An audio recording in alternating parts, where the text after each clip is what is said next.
Hello everyone. Welcome to my channel.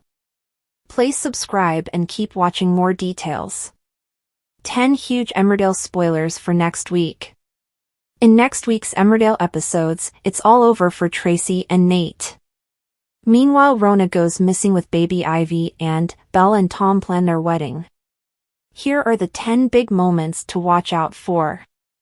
Despite Moira telling Tracy not to throw away her marriage, Tracy finally admits to Nate that she doesn't love him anymore. Furious, Nate demands answers but storms out, leaving Tracy in tears and wondering whether she has made the right decision. When Caleb finds Nate wandering the village in distress, he invites him to stay at Mill Cottage through gritted teeth. When Kane tries to lift Nate's spirits, he reveals his suspicions that Tracy is cheating on him. Mischievous Ruby shares a knowing look with Kane and suggests they should investigate who Tracy's seeing. Caleb is disturbed by Ruby's comment and later argues with Nikki, raising her suspicions further. As Ruby makes it her mission to find out why they've fallen out, Nate moves home for Frankie's sake. As Angelica anxiously returns to school, the first time since the accident, Jimmy visits Bob again to apologize. Bob states they will never be friends again and later rants about Jimmy to Wendy. Desperate, Wendy urges Bob to stop this behavior for Kathy's sake.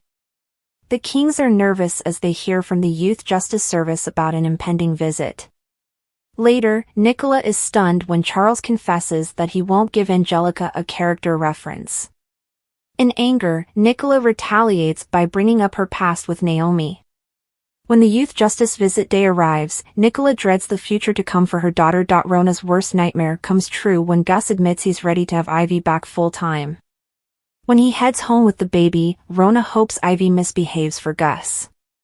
Meeting up the next day, Rona showers Ivy with affection and is distraught to hear Gus planning a future for him and Ivy.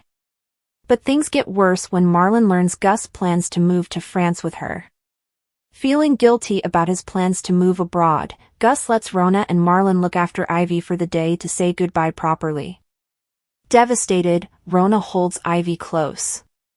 Later, Marlon and Mary are panicked when they realize Rona has gone missing with Ivy. When Belle realizes Tom knows more about their wedding arrangements than she does, she steps in to help him and Susie plan a joint stag and hen do. But when Jimmy refuses to be Tom's best man, Belle worries they need to tone down their wedding plans, so they decide to scale back. Things get awkward when Tom accidentally sees Belle's wedding dress and Susie is mortified. But when he later hears from her that Marlon is now doing the cake, he's annoyed he wasn't told. The joint sten do takes place, but before long Mandy has other plans and drags Belle away in handcuffs for a proper hen do at home. Left alone, Tom struggles without Belle and decides to get drunk. As Belle has fun at home, Tom is worse for wear as he offloads to Suni. His future wife arrives to help him home and it's clear Tom is completely in love. On the day of the twins' birthday, Bob and Brenda battle their emotions, trying to hide it from Kathy. There's a big moment of acceptance from Kathy as she offers Angel an olive branch and they grieve Heath together.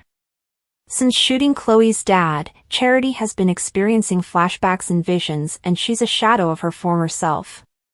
Despite support from Mac and Moira, she's struggling desperately and next week it's Marlon who notices all is not well. Will he be able to help her?